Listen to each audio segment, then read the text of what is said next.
Essas ruas. Bom, gente, vamos voltar a falar de planejamento urbano.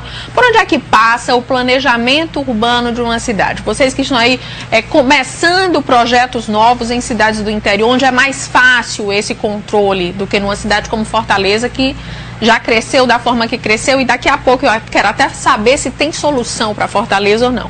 Mas no caso de um projeto como esse que quer começar esse planejamento, por onde é que passa isso? Eu vou falar um pouquinho da minha experiência lá em Xaramim, como começou tudo isso. Primeiro veio o sentimento, né, obviamente, de que eu precisava ajudar, de que eu precisava contribuir, né, devolver o que a cidade já tinha me dado e que foi um patrimônio que eu levo para o resto da minha vida, que são valores, formação, né, como ser humano. E na cidade do interior a gente consegue isso muito mais porque você não tinha, pelo menos na minha época, nós não tínhamos muitas barreiras sociais. Então, você estudava num colégio público, onde você tinha todas as classes sociais, então todos nós lá vivíamos essa irmandade mesmo, né? Então é o seguinte, eu primeiro procurei o prefeito da cidade, expliquei o plano para ele, expliquei a proposta para ele e usei uma linguagem que o político adora. E a gente precisa, de alguma forma, perder um pouco o pudor de falar sobre isso.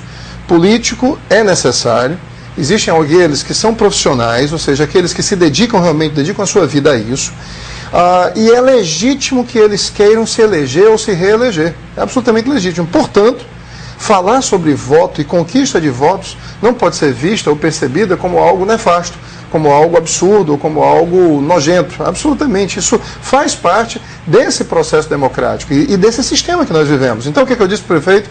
Prefeito, é o seguinte, urbanismo dá voto. Fazer bom urbanismo dá voto. Ele disse, como é que é isso? E aí fui explicar. Houve a sensibilidade dele. Mas é óbvio que o interesse não era só esse. Óbvio que não. Mas quando você coloca isso em pauta, coloca isso em jogo, existe uma sensibilização maior. Vamos em frente então. Carta branca. Primeira coisa que a gente fez, conversar com a sociedade. Chamamos grandes formadores de opinião em um grande evento com mais de 300 pessoas. Nesse evento expusemos, então fizemos uma exposição do que seria esse plano para essa cidade, no caso de Xaramubim.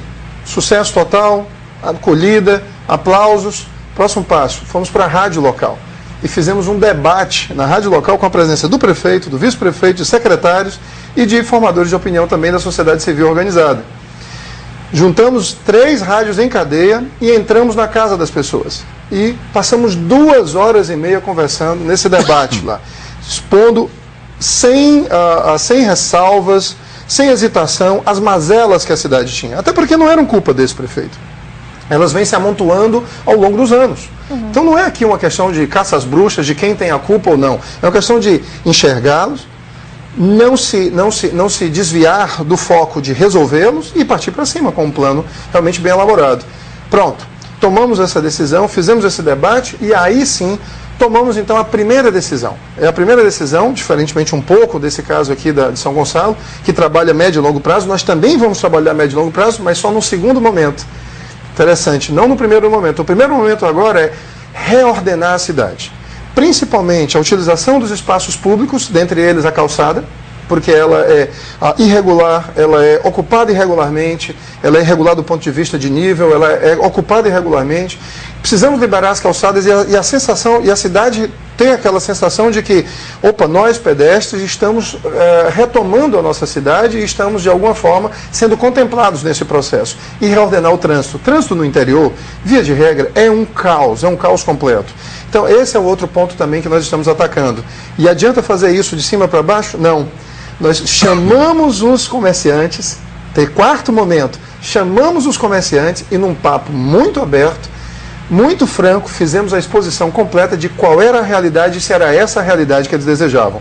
Aí eles expuseram, foram mais de 40 manifestações para, ao final, todos, praticamente com unanimidade, todos aplaudirem e apoiarem essa iniciativa que, a princípio, poderia significar para eles prejuízo, perda, porque nós tiraríamos as mercadorias de cima das calçadas, porque é um hábito no interior isso. Mas eles compreenderam. Não só no interior, né? Não só no interior, aqui também, enfim.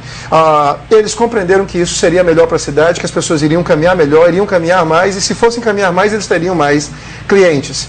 Próximo passo agora é fazer essa limpeza. E no dia 7 de julho, Quixeramobim, uma segunda-feira, vai amanhecer de um jeito diferente. Aí nós estamos envolvendo a sociedade, chamando a sociedade para vir às ruas, participar desse processo. Então, assim, como é que a população ela pode se apropriar dessa ideia e dar essa contribuição? Porque a gente viu durante muitos anos as pessoas sempre culpando, porque a prefeitura não faz isso, o governo não faz isso, e meio que assistindo de camarote a degradação da cidade. Como é que se pode inverter essa lógica e iniciar essa apropriação a partir da própria população? Isso aí começa pela educação, né? Tudo é pela educação, você dá aquele sentido de cidadania que as pessoas não têm, né? Diferentemente, como é que lá em Maringá a experiência foi o seguinte: quem é que tem cultura do planejamento, né? Então, rapaz, a população tem cultura do planejamento? Não, ninguém se planeja. Você não planeja sua vida daqui a 2 anos, 5 anos, 10 anos, ninguém se planeja, né? Então a cultura do planejamento está imbuída em quem? Nas empresas. As empresas participam desse grupo gestor ativamente, porque elas se planejam para o seu futuro, né? Porque senão elas vão realmente quebrar.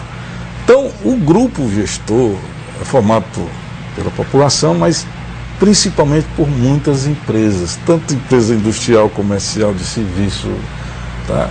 Elas enxergam a cidade de outra forma. Então a cultura do planejamento, como nós temos essa cultura de nos planejar, ela começa por essas associações de empresários, de empresas, né? Juntamente com o poder público, e são formuladas políticas de Estado a médio e longo prazo. Por que não agora? Né? Porque nós temos que planejar a cidade do futuro. Por isso é que passa por uma política de Estado. Não pode ser a política de um governo só. Ela pode ser, começar no governo, mas ela tem que ter continuidade, porque senão tudo vai por água abaixo. Inclusive, Paulo, lá eles planejam a cidade, que a gente sente muita falta, não sei se você se lembra, da UMEF, a Autarquia Metropolitana de Fortaleza, que era uma entidade, né, que ela planejava a região metropolitana de Fortaleza. Hoje nós não temos. Fortaleza está sendo implantada agora. Nós não tínhamos um Instituto de Planejamento para a cidade de Fortaleza. Tinha sido extinto. E foi recriado agora pelo prefeito Alberto Cláudio, mas que ainda não está funcionando ainda, né? Onde é que nós vamos sem planejamento? É uma loucura. Aí fica se atacando problemas pontuais e a cidade se torna um caos, né? Lá, André, nós estamos criando os conselhos de bairros. Os conselhos de bairro formados pelos moradores. Então, a gente acredita que na medida que o morador, na medida que o cidadão, ele tem voz, né, e é dado vez à voz dele, ou seja, é dado espaço para a voz dele, para a participação dele, a gente acredita que a partir desse instante ele se engaja. Ele se engaja efetivamente. Ele não só apoia, mas ele se engaja para ser um agente de mudança desse processo. Mas eles precisam se sentir prestigiados.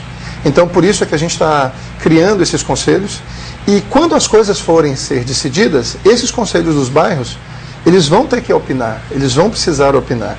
Na verdade, não é nem precisar ou ter que opinar, eles vão ter o privilégio e a oportunidade de opinar, porque essa demanda já existe por parte deles, no caso. Isso também serve para a gente, de alguma forma, equilibrar a distribuição, dar um equilíbrio na distribuição das aplicações de recursos na cidade. Ontem infelizmente eu fiz um passeio ali por trás do BNB, né? E a gente vê assim, quando a gente vai para a periferia, a gente vê o quão distante nós estamos de uma distribuição equânime dos recursos que a cidade angaria. Está entendendo? Que a cidade ela recebe, que ela tem. Então, essas políticas de gestão do ordenamento, do espaço urbano, precisam ser equilibradas, caso contrário a gente cria fossos, cria abismos e pressões sociais, e essas defasagens sociais vão, com certeza, criando certas animosidades dentro da cidade. E a gente vê isso se revelando em Fortaleza, na medida em que se coloca uma ciclofaixa na Santos Dumont e na Dom Luiz, e aí a gente vê os outros bairros dizendo, e a gente? Como é que a gente fica? Ok. Bom, vamos para mais um intervalo, rapidinho a gente está